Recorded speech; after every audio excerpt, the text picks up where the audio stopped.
All right, Coach Eneas here with Trevor, our strength master here at TT Endurance. So we're gonna go over today like what I do once a week, every single week, 52 weeks a year. So I do this, 365, and this is a way for me to maintain my strength, as I'm getting older and doing master cycling. You'll find Trevor in here in the weight room. He'll do anywhere from 3 to 5 days in the weight room. I'm only gonna do 1 to 2 days. Sometimes I'll do 2 days in a winter block.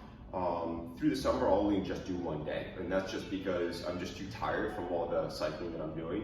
But I definitely always make time for 1 day.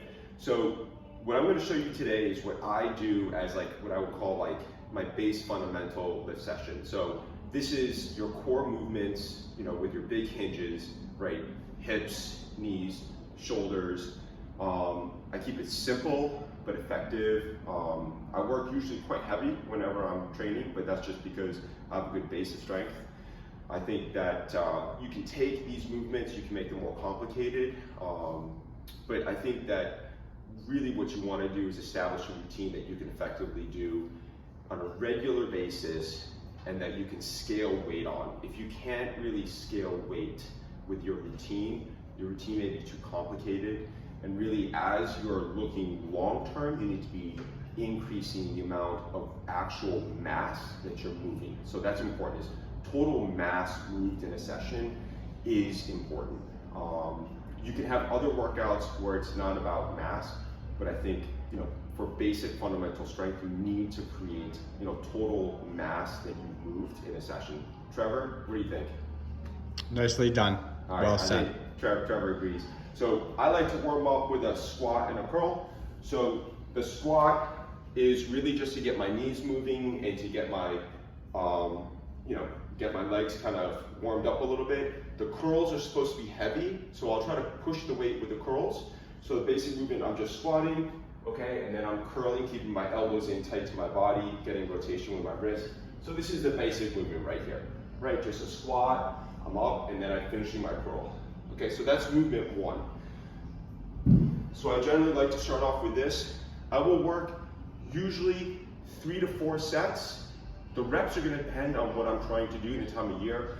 So my rep range will be anywhere between 4 and 12.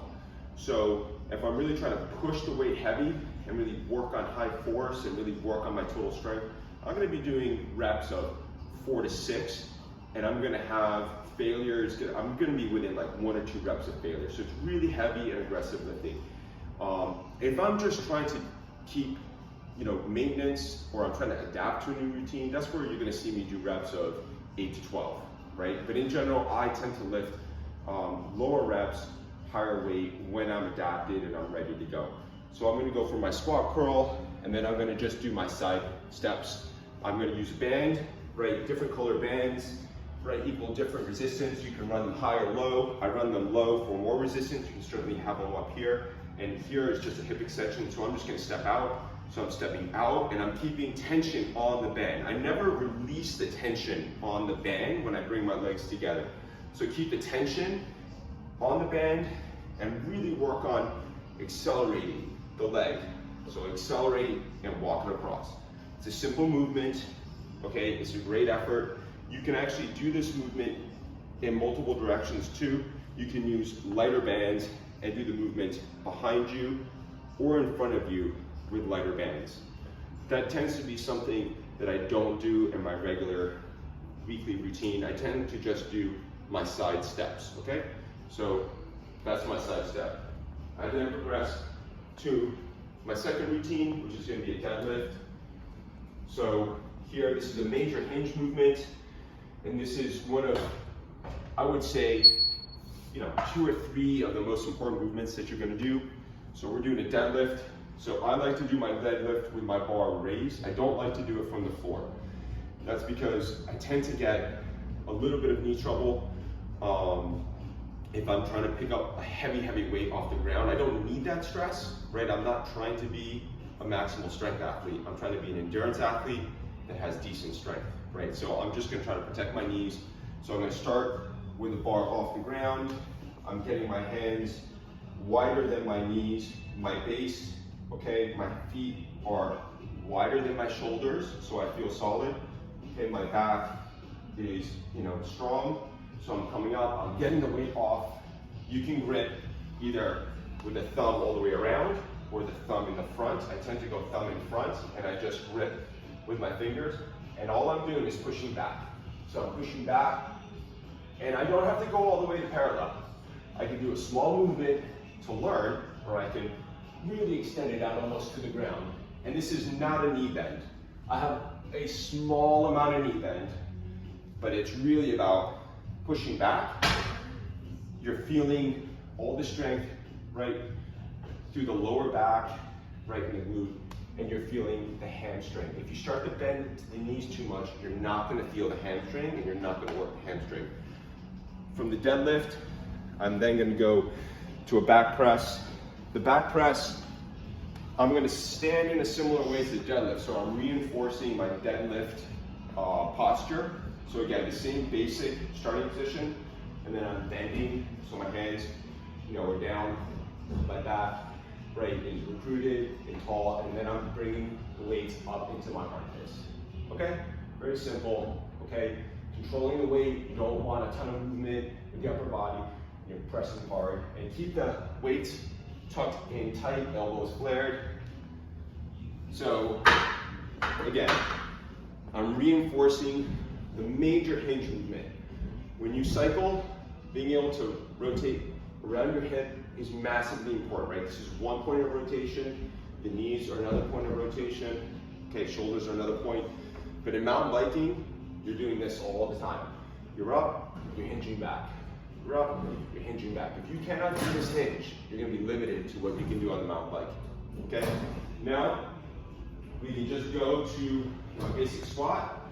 Okay, so we're removing the weights. We're getting the bar up for our squat.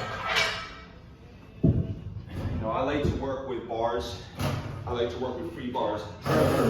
He also likes to work with free bar.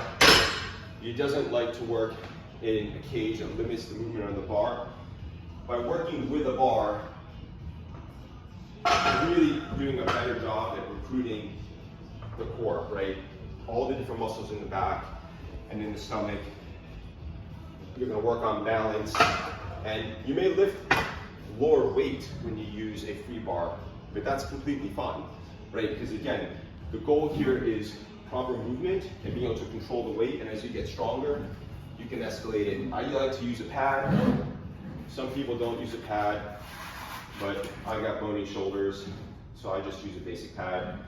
So again, you want the bar to start low enough so that you can actually get it up and clear. If the bar is too high to start, you almost have to go on your toes to clear it, and that's not safe. So make sure the bar is low enough to clear.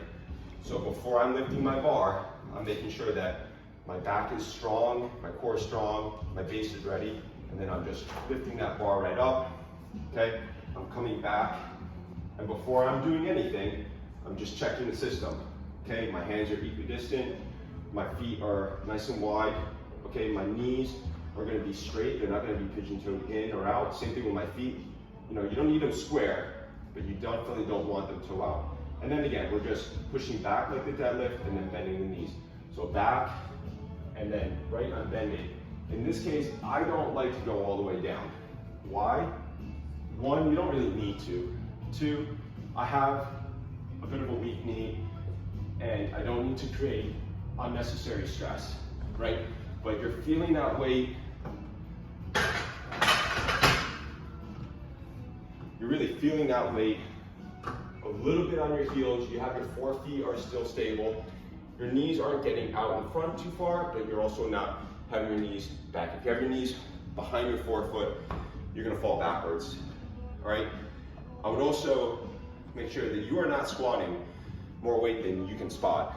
If you're going to try to escalate the weight, to challenge yourself to 1 rep max failure, 2 rep max failure, you're gonna need a friend, right? You're gonna need a trainer or friend to spot you, okay?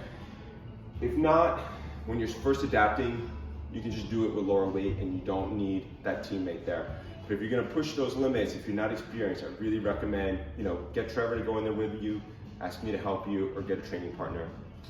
So from here, I like to then do V-ups, core movement.